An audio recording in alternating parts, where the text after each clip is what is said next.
साक्यानागी के बहकावे में आना और इचिनोजे को बचाना बस एक परिणाम है और असल में मैं बस ये जानना चाहता हूँ। अब तक हमने देखा आयानाकोजी और कारीजावा चुपके से एक दूसरे के साथ मिल रहे होते हैं और तभी हाशिमोतो उन्हें देख लेता है और उन्हें टीज करने लगता है और हम देखते हैं वो लोग किसी तरह उस बात को टालकर वहाँ से चले जाते हैं और तब यहाँ आयानाकोजी इचिनोजे के लिए खाना बनाकर लेकर जाता है और उसे उसकी तबीयत के बारे में पूछता है। तब हम देखते हैं अगले दिन सभी लोगों के खिलाफ अलग अलग अफवाहें फैलनी स्टार्ट हो जाती है और अब आगे तो हम यहाँ देखते हैं इशिज़ाकी उन सभी अफवाहों के लिए हाशिमोतो को जिम्मेदार ठहरा होता है। तभी बुकी कहती है हमें पता है हाशिमोतो कि तुम ये सब कुछ साक्यानागी के कहने पर कर रहे हो। तब इशिज़ाकी कहता है अब तुम्हें इस चीज का भुगतान करना ही होगा और तब हम देखते हैं वो सभी लोग लड़ने के लिए तैयार हो जाते हैं। तब युकीमुरा मियाके वो लड़ाई को रोकने की कोशिश करने लगते हैं। तब इशिज़ाकी कहता है जो लोग इस पे इन्वॉल्व नहीं है वो दूर ही रहे। तब युकीमुरा कहता है पर आयानाकोजी इस पे इन्वॉल्व है, इसका मतलब हम भी इस पे इन्वॉल्व है। तब हाशिमोतो कहता है वैसे ये कितने क्यूट रूमर्स है ना कि आयानाकोजी कारीजावा को पसंद करता है। तब आयानाकोजी कहता है वैसे तो मैं ये सब कुछ कहना तो नहीं चाहता पर मेरे हिसाब से ये सब कुछ तुमने ही किया है। तब हाशिमोतो कहता है चाहे तुम मुझ पर इसलिए शक कर रहे हो क्योंकि मैंने तुम्हारी और कारीजावा की सीक्रेट मीटिंग देख ली थी। और तब ये सुनकर साकुरा और हिसाबे दोनों शॉक हो जाती है और यहाँ इशिज़ाकी अभी भी लड़ने के लिए उतावला हो रहा होता है। तब हेयोरी उसे रोकते हुए कहती है इसका कोई फायदा नहीं है क्योंकि चाहे हम उससे ये सब कुछ कन्फेसली करवा लेंगे पर फिर भी कभी भी साक्यानागी इस चीज को एक्सेप्ट नहीं करेगी। और तब वो हाशिमोतो से इन सभी चीजों के लिए माफी मांगने लगती है। तो हाशिमोतो कहता है और में से कोई भी जख्मी नहीं हुआ है तो इसलिए मैं तो सबको इस बार माफ कर रहा हूँ, तो इसलिए प्लीज बिना प्रूफ के हमें इस तरह ब्लेम करना बंद करो। और तब वो लोग वहाँ से चले जाते हैं। तब यहाँ मासूमी कहती है तो इचिनोजे एग्जाम से पहले आ ही गई तो तुम इसके साथ क्या कहने वाली हो। और तब यहाँ युकीमुरा अपने ग्रुप के मेंबर्स के पेपर चेक कर रहा होता है और हम देखते हैं सभी के बहुत अच्छे नंबर आए होते हैं। तभी इक्की वहाँ आकर कहता है सभी लोग ध्यान से सुनो, क्लास की कुछ स्टूडेंट्स क्लास बी की तरफ बढ़ रहे हैं। तब माँ को साक्यानागी से उसका वहाँ आने का रीजन पूछती है। तब साक्यानागी कहती है मैं क्लास बी के टीम वर्क की पूरी रिस्पेक्ट करती हूँ तो इसलिए मैं यहाँ आप सभी को बचाने आई हूँ। तब कांजाकी कहता है क्या तुम कहना क्या चाहती हो। तब साक्यानागी कहती है तुम सभी ने इचिनोजे को प्राइवेट पॉइंट्स इकट्ठे करने के लिए कहा है और तुम सभी लोग इसमें उसकी मदद कर रहे हो ताकि तुम लोग किसी भी फाइनेंशियल सिचुएशन में अपने आप को बचा सको। वैसे तो ये कोई गलत बात नहीं है पर अभी ये इंजाम सच हुआ और इचिनोजे सच में क्रिमिनल हुई तो ये एक तरह गलत होगा। तब कांजाकी कहता है ये बिल्कुल बकवास है, ये रूमर्स भी बाकी रूमर्स की तरह झूठी है। तब साक्यानागी कहती है मुझे बाकियों से कोई लेना देना नहीं है, मैं तो बस इचिनोजे के खिलाफ एक एविडेंस लाई हूँ। जिसे सुनकर सभी लोग हैरान हो जाते हैं। तब माँ को सभी को शांत रहने के लिए कहती है। तब साक्यानागी कहती है मुझे नहीं लगता कि तुम्हें अपने क्लास पॉइंट्स को इचिनोजे के हाथ में देना चाहिए। तब जो मैं ये सब कुछ कह रही हूँ क्या वो सच नहीं है इचिनोजे। तब इचिनोजे क्लास के सामने चली जाती है और सभी लोगों से माफी मांगने लगती है। तब साक्यानागी कहती है सब लोग शांत हो जाओ क्योंकि ये अभी अपनी गलतियों को एक्सेप्ट करने वाली है। तब इचिनोजे कहती है क्या आज सभी लोग कुछ टाइम के लिए मुझे सुन सकते हो। जैसे कि साक्यानागी ने कहा मैंने सच में एक क्राइम किया है जिसे कोई माफ भी नहीं कर सकता। 4 साल पहले की बात है, मैं अपनी माँ और बहन के साथ रहती थी। हम लोग चाहे रिच नहीं थे पर हम लोग बहुत खुश थे। मेरी माँ ने हमें बहुत मुश्किल से बड़ा किया था जिस वजह से मैंने पढ़ाई में बहुत मेहनत की ताकि मैं हायर एजुकेशन के लिए स्कॉलरशिप हासिल कर सकूं। पर एक दिन जूनियर हाई के 3rd ईयर में मेरी माँ एकदम से बेहोश हो गई। तब मुझे पता चला वो मेरी बहन के लिए एक गिफ्ट लेना चाहती थी जिस वजह से वो एक्स्ट्रा शिफ्ट कर रही थी और वो एक हेयर क्लिप था जो कि मेरे सिस्टर की फेवरेट मॉडल पहनती थी। मेरी सिस्टर ने कभी भी कुछ नहीं मांगा और वो पहली बार था जब उसने कुछ मांगने की कोशिश की थी। और तब यहाँ मेरी माँ ने उसे गिफ्ट ना देने के कारण उससे माफी मांगी और तब मैंने डिसाइड कर लिया कि मैं उसके लिए वो क्लिप खरीद कर रहूंगी। मुझे पता था कि कोई भी मुझे जॉब नहीं देगा पर मैं फिर भी पैसे जुटाने में लगी रही और इन सब चीजों के बावजूद भी मैं उसे हासिल नहीं कर पाई। और तब मैंने देखा उसके ऊपर सेल चल रही थी और वो मेरा आखिरी चांस था जिस वजह से मुझे कुछ समझ नहीं आ रहा था। तब मैंने उसे चुराने का डिसाइड किया और ऐसा करते हुए मुझे किसी ने नहीं देखा। तब मैंने उसे अपनी बहन को गिफ्ट कर दिया और उससे ये झूठ कहा कि ये क्लिप मेरी एक फ्रेंड ने मुझे दिया है। मेरी बहन उस दिन बहुत ज्यादा खुश हुई और मुझे लगा कि मैंने कोई गलती नहीं की है। पर जब एक दिन मेरी माँ हॉस्पिटल से डिस्चार्ज होने वाली थी तब हम दोनों उन्हें लेने गए थे और तब मेरी बहन ने मेरी माँ को वो हेयर क्लिप भी खाया, पर उन्हें उसी टाइम इसके बारे में पता चल गया कि मैंने उसे चुराया था और तब उन्होंने मुझे एक जोरदार थप्पड़ मारा, जिस वजह से मैं उसे कुछ नहीं छुपा पाई और तब वो मुझे लेकर उस चोर के अंदर गई और उनसे माफी मांगी। तब मुझे एहसास हुआ कि मुझसे क्या गलती हुई। जब हम घर आए तब मेरी माँ ऐसे रोई जैसे कि उन्हें मुझसे नफरत हो गई हो। वो पहली बार था जब मैंने अपनी माँ को रोते हुए देखा। उस चोर के मैनेजर ने हमारे खिलाफ कोई रिपोर्ट नहीं की, पर मैंने खुद को सजा देने के लिए उनको 6 महीने के लिए एक कमरे में कैद कर लिया। और तब एक दिन मेरी माँ ने मुझे स्कूल जाने के लिए कहा और ये भी कहा कि मुझे अपनी खुशी ढूंढनी चाहिए। तब मैंने ये डिसाइड कर लिया कि मैं स्कूल में सब कुछ बिल्कुल नई तरीके से स्टार्ट करूंगी और अपनी माँ और बहन का भरोसा फिर से हासिल कर लूंगी। सभी लोग प्लीज मुझे माफ कर दो कि मैंने अभी तक तुम में से किसी को भी इस बारे में नहीं बताया था। मैं सच में बहुत बुरी लीडर हूँ। तब कांजाकी कहता है, ये सच वही है चिनोजे, तुम बहुत अच्छी लीडर हो और हम तुम्हारी फीलिंग्स को समझते हैं। तब माँ को कहती है, तुम हमें अपना सीक्रेट इसलिए बता रही हो क्योंकि तुम हम पर भरोसा करती हो। तब साक्यानागी कहती है, क्या तुम मुझे हंसाने की कोशिश कर रहे हो? क्योंकि चाहे इसकी कहानी जैसी मर्जी हो पर एक चोरी ही होती है, तो इसलिए हमें इसे सहानुभूति नहीं देनी चाहिए। तब इचिनोजे कहती है, तुमने सही कहा, मैंने जो भी गलती की है उसे कभी भी माफ नहीं किया जा सकता। ये सच है कि मैंने चोरी की थी, तो इसलिए मैं इसे और नहीं छुपाने वाली। चाहे मेरे सारे एफर्ट्स एक झलामा हो, पर मैं आप सभी के साथ ग्रेजुएट होना चाहती हूँ और आप सभी के साथ आगे बढ़ना चाहती हूँ। तो क्या प्लीज आप सभी लोग इस पे मेरा साथ देंगे? तब पूरी क्लास भी उसका साथ देने के लिए मान जाती है। तब मासूमी कहती है, साक्यानागी आखिर अब हम क्या करेंगे? तो साक्यानागी हंसते हुए कहती है, तुमने तो सच में पूरी क्लास को अपने इशारों पे नचा रखा है, पर इससे ये चीज नहीं बदलती कि तुम एक क्रिमिनल हो और ये रूमर्स ऐसे ही फैलते रहेंगे। तब इचिनोजे कहती है, तो ठीक है, मैं इसके लिए तैयार हूँ। तो साक्यानागी कहती है, सच में? तो चलो फिर देखते हैं। तभी हम देखते हैं काउंसिल प्रेसिडेंट मियाबी उस टीचर्स के साथ वहाँ आ जाता है और कहता है, आज से इस तरह स्कूल में रूमर्स का फैलना बंद किया जाता है। तो साक्यानागी कहती है, क्या इचिनोजे ने खुद रिपोर्ट की है कि वो इन रूमर्स के कारण परेशान है? तो मियाबी कहता है, ये अब इचिनोजे की बात नहीं रही है। तो क्लास ए के टीचर कहती है, अब इन रूमर्स में पूरा फर्स्ट ईयर इन्वॉल्व हो चुका है, जिस वजह से ये पूरे स्कूल के लिए परेशानी का माहौल पैदा कर रहा है। तब क्लास बी टीचर कहती है, तो इसलिए अगर ऐसी और कोई रूमर फैलती है तो उनके खिलाफ सख्त एक्शन लिया जाएगा। तो साक्यानागी कहती है, तो अगर स्कूल इसके खिलाफ एक्शन ले रहा है तो यहाँ रुकने का कोई फायदा नहीं है। और तब वो आयनाकोजी को देखते हुए वहाँ से चली जाती है। तब यह शाम को साक्यानागी कहती है, तुमने तो सच में कमाल ही कर दिया आयनाकोजी। तो मुझे एक चीज बताओ, क्या इचिनोजे ने सबसे पहले तुम्हारे आगे अपना क्राइम एक्सेप्ट किया? तब आयनाकोजी कहता है, हाँ, कल मैं इचिनोजे से मिलने गया था। तब यह हमें फ्लैशबैक दिखाया जाता है जहाँ इचिनोजे कहती है, आयनाकोजी आखिरकार तुमने अभी तक मुझसे कुछ कहा क्यों नहीं? मैं हर रोज यहाँ इसलिए आ रहा हूँ क्योंकि मैं चाहता हूँ कि तुम खुद ही मुझे अपनी सारी सच्चाई बता दो। आखिरकार तुम क्या कह रहे हो? मैं तुम्हारी क्राइम के बारे में जानता हूँ इचिनोजे, चाहे तुम इस सच से जितना मर्जी भाग लो पर तुम कभी भी इससे अपना पीछा नहीं छुड़वा पाओगी। और तब इचिनोजे घबरा जाती है और रोते हुए कहती है, मुझे पता है कि मैंने कुछ गलत किया है। उस दिन मुझे लगा कि वही मेरे पास आखिरी ऑप्शन है। मैं तो बस अपनी बहन को दोबारा से खुश देखना चाहती थी। मैं बहुत ज्यादा बेवकूफ थी। मैं इतनी बेवकूफ और थॉटलेस थी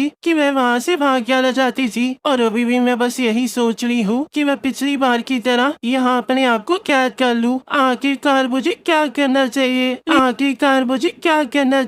प्लीज मुझे बताओ आयनाकोजी कि कैसे मैं इस रूह से बाहर निकलूं? मुझे नहीं पता, तुम्हें खुद को अपने आप ही फेस करना होगा इचिनोजे। और तब इचिनोजे जोर जोर से रोने लगती है। तब आयनाकोजी सोचता है, इचिनोजे का दिल टूट चुका था और मैंने उसी दिल के दरवाजे पर दस्तक दे दी थी। तब यहाँ आयनाकोजी कहता है, उसका टूटा हुआ हिस्सा पूरी तरह से हील हो चुका है और अब वो बहुत ज्यादा स्ट्रॉन्ग बन चुकी है, जिस वजह से उसने उन सभी इल्जामों को फेस करने के बारे में सोचा। और यही मेरा प्लान था, पर मैंने ये सब कुछ तुम्हारी वजह से किया है क्योंकि तुम्ही ने मुझे मासूमी के जरिए ये सब कुछ कहने पर मजबूर किया। तो साक्यानागी कहती है, आखिर क्या तुम्हें इस चीज पर इतना यकीन क्यों है? जो बियर की बोतल मुझे मासूमी ने दी थी वो उसने उस दिन चुराई थी जब स्कूल स्टार्ट हुआ था, क्योंकि उसकी एक्सपायरी डेट उन बियर की बोतल से 1 साल कम थी जो कि इस कैफेटेरिया में अब बिक रही है, और अगर मैं दूसरे शब्दों में कहूँ तो वो बियर तुम्हारे पास से आई थी। मैं वैसे भी इस केस को देख रहा था, पर तुमने मासूमी को इन्वॉल्व करके मुझे इसमें इन्वॉल्व करवाया। आखिरकार तुमने ये क्यों किया? तो साक्या नागी कहती है, ये सब कुछ तो मैंने तुम्हारी अटेंशन पाने के लिए किया। तो तुम्हारे कहने का मतलब है कि इचिनोज़े के होने या ना होने से तुम्हें कोई फर्क नहीं पड़ता। तुमने सही कहा। तो क्या तुम मेरे साथ एक कॉन्टेस्ट लड़ोगे? पर इसमें मेरा क्या फायदा? अगर तुम जीतते हो तो मैं स्कूल से निकल जाऊंगी, पर अगर तुम हारे तो तुम्हें स्कूल से निकलने की कोई जरूरत नहीं है। पर इसकी जगह मैं ये सबको बता दूंगी कि तुम ही वो मास्टरमाइंड हो जिसने क्लास डी को हराया था। तो आखिरकार हम लोग किस चीज का कॉन्टेस्ट करेंगे? तो चलो नेक्स्ट एग्जाम को एक कंपटीशन की तरह ले। लगता है मेरे बोरियत के दिन खत्म होने वाले हैं। और तभी यहाँ आयना कोची को कुशीदा का फोन आता है, और रात को वो कुशीदा को चॉकलेट्स के लिए थैंक यू कहता है। तब कुशीदा कहती है, मैंने तुम्हें यहाँ इसलिए नहीं बुलाया है। तब आयना कोची सोचता है जो इन्फॉर्मेशन कुशीदा ने वैलेंटाइन डे से पहले दी थी वो बिल्कुल सही थी। तब हमें यहाँ एक फ्लैशबैक दिखाया जाता है जहाँ आयना कोची वाइस प्रेसिडेंट इकोतो से कह रहा होता है कि हमें इचिनोज़े को बचाने के लिए इस इन्फॉर्मेशन को बुलेटिन बोर्ड पर पोस्ट करना होगा, पर अगर इसके बारे में किसी को पता चल गया तो स्टूडेंट काउंसिल पर खतरा आ सकता है। तो अगर ऐसा हुआ तो सबसे ज्यादा खतरा मियाबी को ही होगा, और मेरे हिसाब से ये तुम्हारे लिए सबसे ज्यादा फायदे की बात होगी, और इसके बाद सबसे बड़ा खतरा मुझे ही होगा। अगर आपने मेरी बात न मानी तो मैं पुराने स्टूडेंट काउंसिल मनाबू से कह दूंगा कि आप अब मियाबी के साथ हो गए हैं। ठीक है, पर तुम्हें इसके बदले में मुझे बहुत सारे पॉइंट्स देने होंगे। तब यहाँ आयना कोची कुशीदा को उसकी मदद के लिए थैंक यू कहता है। तब कुशीदा कहती है, थैंक यू कहने की कोई जरूरत नहीं है क्योंकि तुम्हें पता है कि तुम्हें क्या करना है। तब आयना कोची पॉइंट ट्रांसफर करते हुए कहता है, मैं इसके साथ साथ तुम्हें इंफॉर्मेशन फीस भी ट्रांसफर कर रहा हूँ, तो इसलिए अपने फोन को चेक कर लो, और अब से मैं हर बार तुम्हें अकाउंट से आधे पॉइंट्स ट्रांसफर करता रहूंगा। तो क्या तुम्हें अभी ये समझ आ गया? मुझे ये समझ में आ गया, और अब जब तक मुझे पॉइंट्स मिलते रहेंगे तब तक मैं तुम्हारा विरोध नहीं करूंगी। तो सच में सुजुने से बहुत अलग हो, और इसलिए मुझे तुम बहुत पसंद हो। तो लगता है मुझे तुम्हारे साथ डील करके बहुत मजा आएगा। तब आयना कोजी सोचता है, साक्या नागी की बहकावे में आना और इचिनोज़े को बचाना बस एक पैगाम है, और असल में मैं बस ये जानना चाहता हूँ कि कुशीदा के पास कितनी क्वांटिटी और किस क्वालिटी की इंफॉर्मेशन है, और इसी चीज को कंफर्म करने के बाद मैं इसे एक्सपेल करवाऊंगा। और तो हम देखते हैं अगले दिन इचिनोज़े आयना कोजी से मिलने आती है। तब आयना कोजी इचिनोज़े की स्पीच के लिए उसकी तारीफ करता है और कहता है, तुम ही हो जिसने अपने पास्ट को पीछे छोड़ दिया है। तुमने सही कहा,